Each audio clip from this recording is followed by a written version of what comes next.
The Gates of Horn and Ivory, by Francis Rosenfeld. Chapter 5. The Thesmophoria, Part 1. Have you prepared yourself, daughter?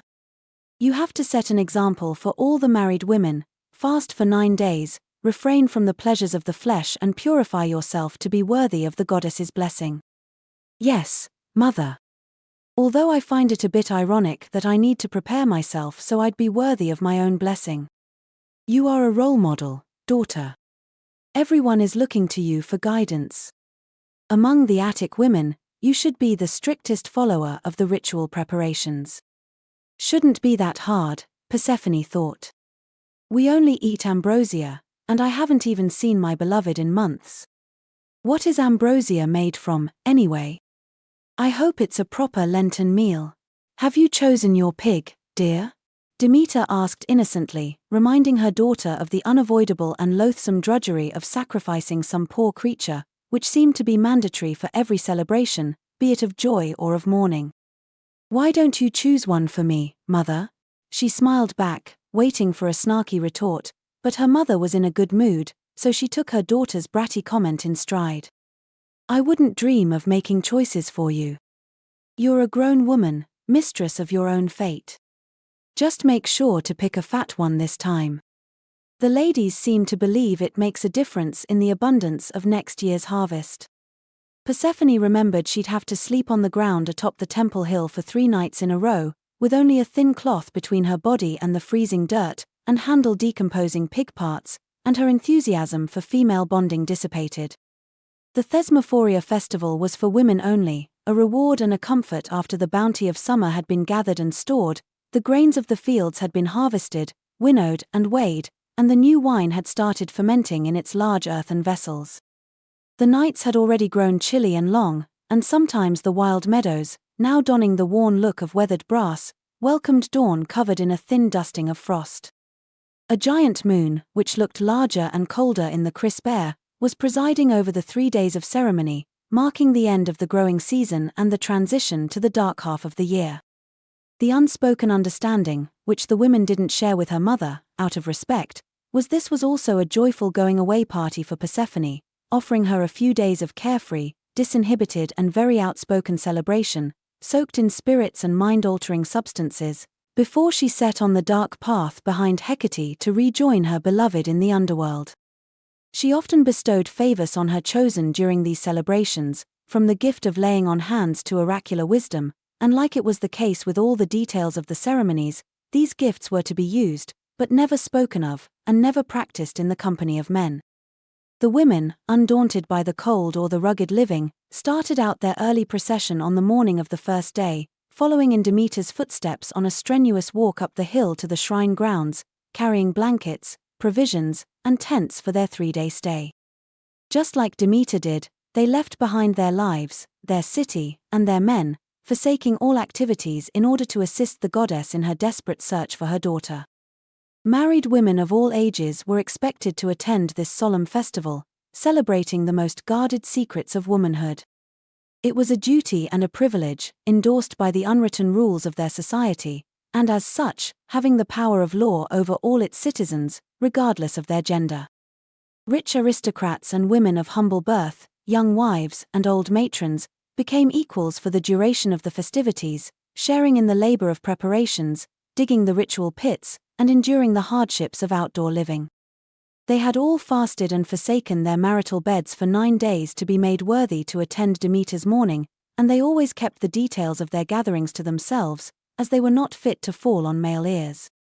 2 of the most respected women in the community were chosen to set up camp, direct the preparation and distribution of the food and decide the schedule of activities. They led the group of women in a quiet procession, carrying torches up the hill to the temple to undergo purification rituals, to make themselves worthy of the favor of their goddess. A few women, the ones who drew the short lots, remained behind to dig and prepare the Megara pits for the offerings of sacrificial pigs, which, Persephone shuddered in horror, were neither eaten nor burned, but left to rot for days and then ripped apart and shared among the women to bury in their fields, as part of a fertility ritual. The symbolism of this gruesome slaughter didn't escape the harvest goddess, who knew her mother all too well and didn't forget the latter wasn't all that fond of the menfolk, considering the reason for the festival. Demeter seemed to have gone all out on this particular ritual, requesting that the decomposing pig carcasses be stuffed with pomegranate seeds before getting ripped apart and buried in the fields. Just saying, the symbolism of this feat was not that abstruse. She hoped the commandment to maintain absolute silence regarding the details of the festival was strictly obeyed, and her dear Hades, just like the other husbands, would never learn what was going on during these days of womanly bonding, for his own good. A few other women, chosen in secret on the eve of the first day, left unseen before the break of dawn to take solitary trips to the river, unknown by the others, to collect unbegun water, the water of life, and carry it back to the camp. They had to take a different path upon returning, and be careful not to be seen. Skilled bakers kneaded their breads on warm stones, to help them proof and rise, and then placed them directly into the fire, on slate slabs covered with burned earthen pots. They buried the pots in hot embers, so the breads would bake evenly. In cauldrons hanging over the campfires, various stews of root vegetables and barley were boiling, a delight and a comfort for the women after a hard day's labor, served hot to soften the sting of the frigid night. Persephone watched in silent bemusement this reenactment of her alleged abduction, mourning, and recovery, which, if memory served, didn't happen exactly the way it was described, relieved to have a day of quiet reflection after the never-ending stream of harvest celebrations, all of which involved boundless amounts of food, wine, loudness, and questionable behavior.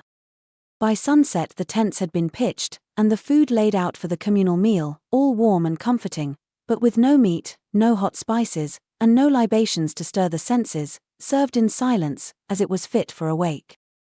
They were expected to sleep on the ground, with nothing to stave off its chill than a thin cloth, and a stone for a pillow. Many had been known to receive premonitory dreams and visions during these cold nights of sleeping outdoors, visions which they were required by tradition to share with no one. Persephone had mixed feelings about attending her own wake while still very much alive, immortal, in fact, and wondered what exactly did her mother do during that search for her to entice the entire world to don mourning attire. In her absence, the fields had been stripped bare of flowers and fruit, the animals were rendered barren, the fountains dried up, and in its large amphory, even the wine went sour.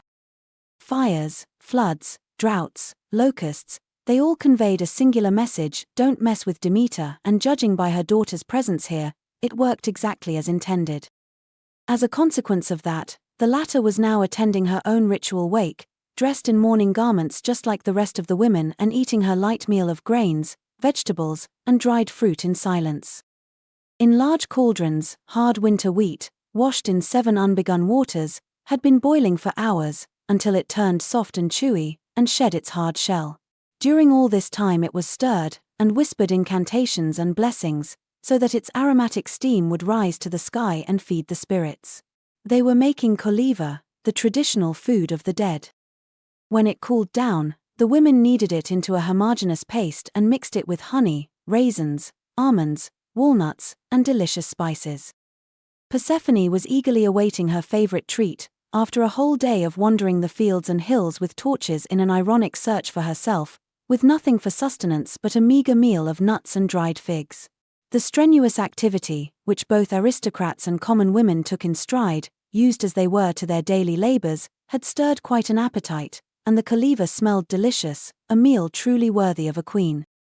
Like every woman there, she stood in line to receive her small portion of the dish, sprinkled with sesame and poppy seed, and served in an earthen bowl painted black. Few meals are more delicious than boiled wheat. It is the perfect food, and it had nourished and helped civilizations thrive since the dawn of time. The hearty meal, sweetened with honey and helped along by the poppy seeds, made her drowsy, and she fell into a deep sleep meant to restore her strength and get her ready for the second day of the feast.